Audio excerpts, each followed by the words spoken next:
പ്രിയ പ്രേക്ഷകരെ, ലോക സിനിമ 302 കോടി കടന്നു മുന്നേറുകയാണ്. നമ്മുടെ മലയാള ചരിത്രം തന്നെ മാറ്റി മറിച്ചിരിക്കുകയാണ് ലോക എന്ന് പറഞ്ഞ സിനിമ. ഒന്ന്. രണ്ടാമത്, സൗത്ത് ഇൻഡസ്ട്രി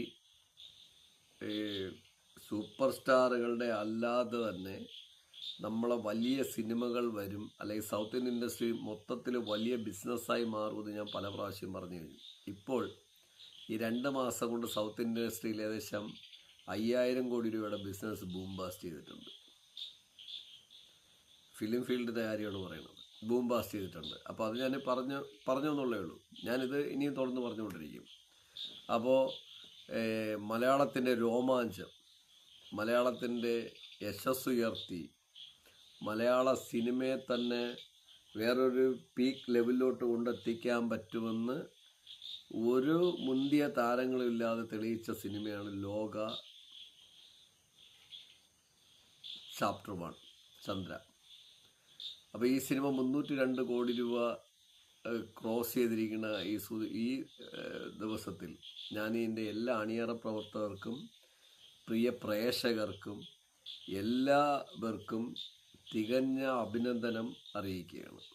ഒപ്പം ഈ സിനിമയെക്കുറിച്ച് ഇനി പറഞ്ഞാൽ മതി വരില്ല ഇപ്പോഴും. കാരണം വളരെ സയൻറ്റിഫിക്കലി, ടെക്നോളജിക്കലി, മിത്ത് ലെവലിൽ മിത്തായിട്ട് നിർത്തി ആ മിത്തിനെയും ടെക്നോളജിയായിട്ട് ഡയറക്റ്റ് ചെയ്തിട്ട് അതിനകത്തൊരു എനർജി കണ്ടെത്തി ആ എനർജി വളരെ ഫോം ചെയ്ത് വളരെ എഫക്റ്റീവായിട്ട് സ്ക്രിപ്റ്റ് ചെയ്തിട്ട് സ്ക്രീനിൽ കൊണ്ടുവന്ന് പ്രേക്ഷകരുടെ മുൻപിൽ സീൻ ബൈ സീനായിട്ട് നല്ല രസകരമായ രീതിയിൽ അവതരിപ്പിച്ച ചിത്രമാണ് ലോക.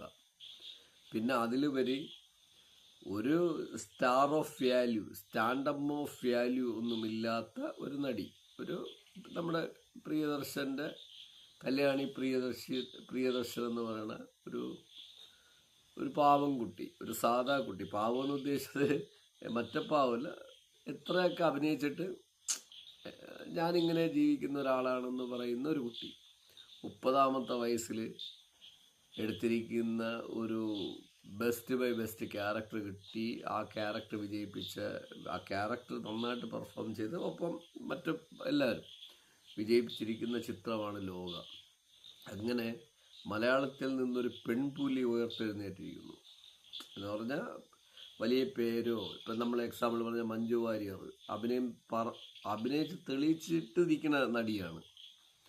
എന്നാൽ കല്യാണി പ്രിയശ്രീ അങ്ങനെ ഒരു മലയാള നടിയല്ല.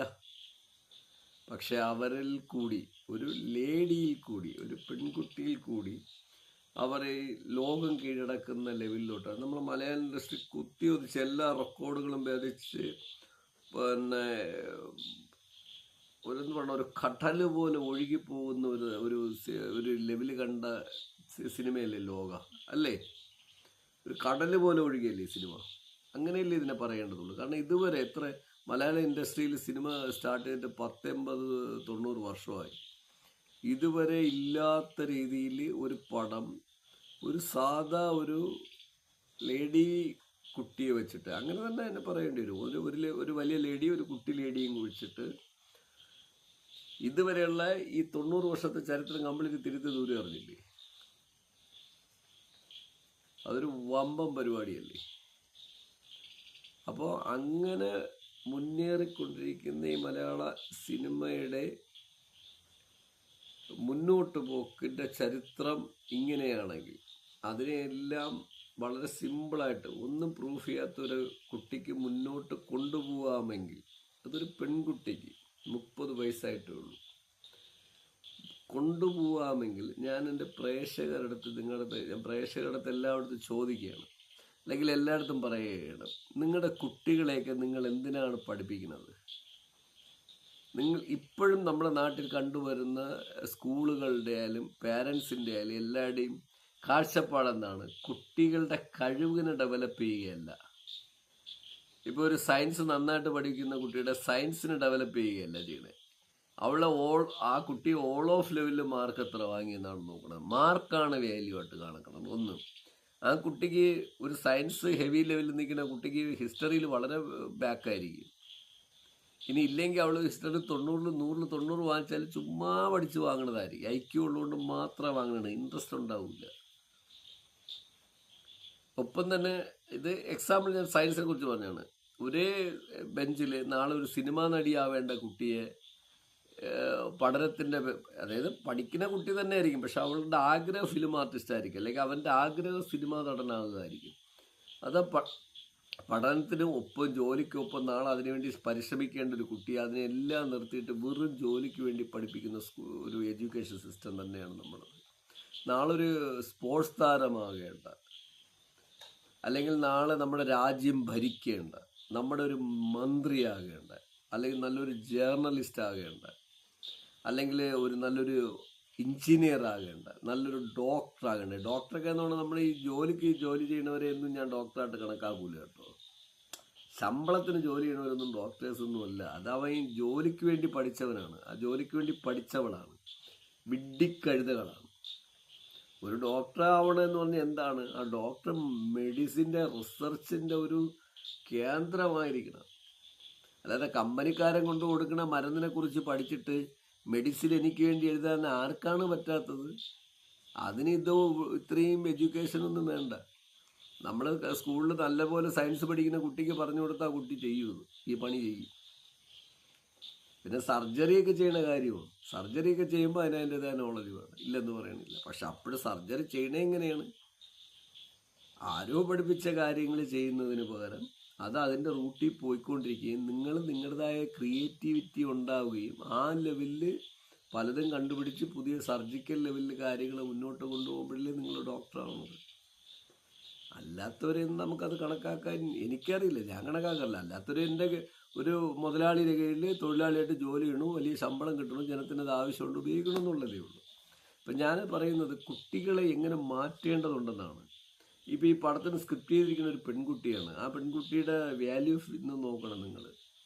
അപ്പോൾ ഓരോ കുട്ടികളിലും വരുന്ന വ്യത്യസ്ത കാഴ്ചപ്പാടുകളിലെ കൃത്യമായ രീതിയിൽ പേരൻ്റായാലും സ്കൂൾ അധികൃതരായാലും സ്കൂള് തന്നെയാണ് സ്കൂളുകൾ, ഇവരെല്ലാവരും അവരെ പഠനത്തിനൊപ്പം പ്രൊമോട്ട് ചെയ്യുകയും പഠനത്തിൽ തന്നെയും ഞാൻ പറഞ്ഞു പല രീതിയിലാണ് ഇങ്ങനെ ചാക്കി കുട്ടികൾ പുറത്തിറങ്ങുമ്പോൾ മാത്രമാണ് കുട്ടികൾ വലിയ കാര്യങ്ങൾ ചെയ്യൂ. അല്ലെങ്കിൽ എവിടെയെങ്കിലും ഒരു ജോലി വാങ്ങിച്ചിട്ടിരുന്നിട്ട് വെറും വേസ്റ്റ് ചണ്ടിയായിട്ട് ഒരുപയോഗില്ല. ഒരുപാട് കാര്യങ്ങൾ ചെയ്യണവരാണ് ഒരുപാട് തൊഴിൽ കൊടുക്കുന്നത്. ഇങ്ങനെയായി മാറുള്ളൂ. ലോക സിനിമ അത് തെളിയിക്കുകയാണ്. നിങ്ങൾ ആലോചിച്ച് നോക്കിയേ. പ്രേക്ഷകർക്ക് ഞാൻ പറയണ്, മെയിൻ നായിക ആരാണ്? പെൺകുട്ടി. അതിൻ്റെ മെയിൻ സ്ക്രിപ്റ്റ് റൈറ്റർ ആരാണ്? പെൺകുട്ടി. അതിൻ്റെ നായികയുടെ ബാല്യകാലം അഭിനയിച്ചിരിക്കുന്ന ആരാണ്? പെൺകുട്ടി. ഇവരുടെയൊക്കെ ഹൈക്കിൻ്റെ പുറത്താണ് പടം കുതിക്കുന്നത്, ബൂംബാസ്റ്റ് ചെയ്തിരിക്കുന്നത്. ഇതിന് ഇതിൻ്റെ കോസ്റ്റ്യൂം ഡിസൈനിലോട്ടൊന്നും ഞാൻ വരണില്ല. ഇങ്ങനെ പല മേഖലയിൽ ഡാൻസ് കോറിയോഗ്രാഫി, ഇതിനൊക്കെ വാങ്ങുന്ന ശമ്പളമൊക്കെ നിങ്ങളൊന്ന് അന്വേഷിച്ച് നോക്കണം.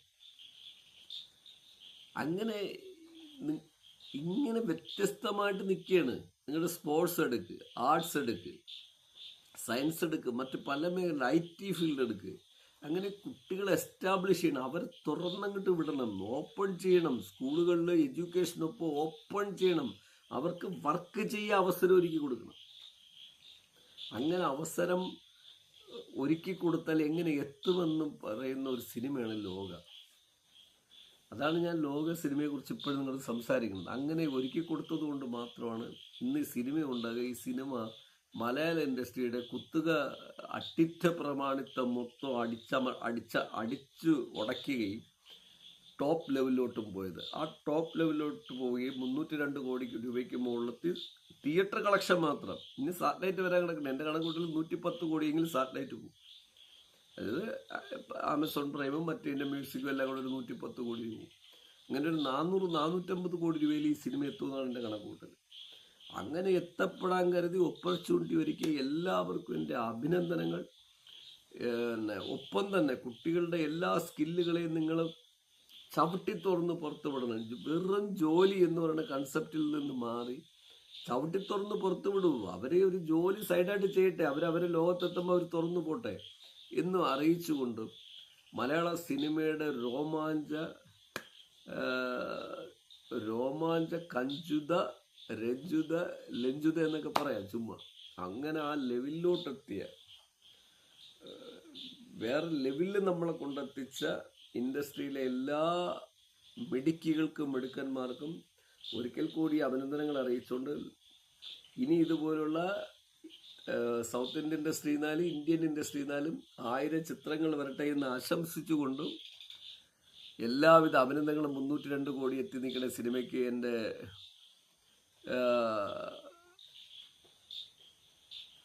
ഒരിക്കൽ കൂടി ഉയരങ്ങളുടെ ഉയർച്ചയുടെ